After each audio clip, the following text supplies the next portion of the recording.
नमस्कार मित्रांनो, लग्नानंतर होईलच प्रेम या मालिकेच्या येणाऱ्या पुढील भागात आपल्याला खूप मोठा ट्विस्ट पाहायला मिळणार आहे. मित्रांनो, आता आपल्याला पाहायला मिळणार आहे की जेव्हा आता बेडवर बसून विचार करत असतो त्याला पार्थचं बोलणं आठवतं.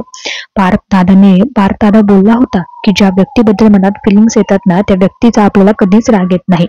आणि काव्याबद्दल मला फिलिंग्स येत आहे म्हणजे माझंही त्यांच्यावर प्रेम आहे. तर आता याच गोष्टीचा विचार करून जेव्हा खूप अस्वस्थ होऊ लागतो, त्याला खूप वाईट वाटत असतं. तो विचार करू लागतो की खरंच दादाचं काव्यावर प्रेम असेल तर मग पुढे काय होणार, पण काव्याचं तर माझ्यावर प्रेम आहे. ती पार्थवर प्रेम करू शकेल का, या सगळ्याचा विचार आता जीवा करत असतो. त्यानंतर तो ठरवतो की हे सर्व काही आपण आता एका पेपरमध्ये लिहायचं, ज्यामुळे तो आता पॅड आणि पेपर घेऊन लिहायला बसतो.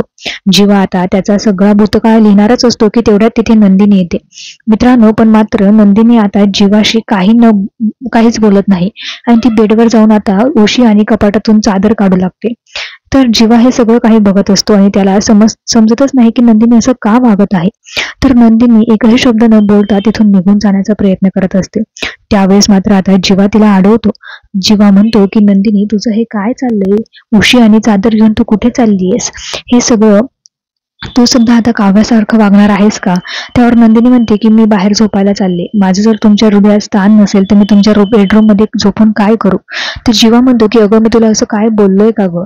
तू इथे झोपू नको वगैरे असं हे कशाला सगळं करतेस? आई बाबांना माहीत पडलं तर ते मलाच विचारते. त्यावर नंदिनी म्हणते की जोपर्यंत मला माझ्या प्रश्नाचे उत्तर मिळत नाही तोपर्यंत मी बेडरूम मध्ये झोपणार नाही. पण तू माझ्या प्रश्नाचे उत्तर दिलेलं नाहीये म्हणूनच मी बाहेर सोफ्यावर झोपायला चालली आहे.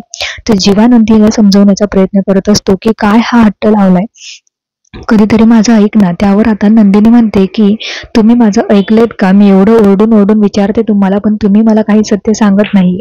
असं म्हणतच नंदिनी आता रागातच तिथून निघून जाते. तर मित्रांनो, आता जीवाला चांगलाच राग आलेला असतो आणि तो आता विचारू लागतो की नंदिनी माझं उत्तर ऐकल्याशिवाय ती माझ्याशी बोलणार नाही. अरे देवा, मी आता काय करू? नंदिनीला का खरंही सांगू शकत नाहीये. त्याचमुळे तो आता ठरवतो की आता हे सगळं काही पेपरमध्ये लिहूनच नंदिनीला सांगावं. पण त्या अगोदर मला काव्याशी बोलायचंय. नंदिनीला सांगण्या अगोदर मला एकदा काव्याशी तिला सगळं काही सांगायला हवं, तिच्यासोबत बोलायला हवं.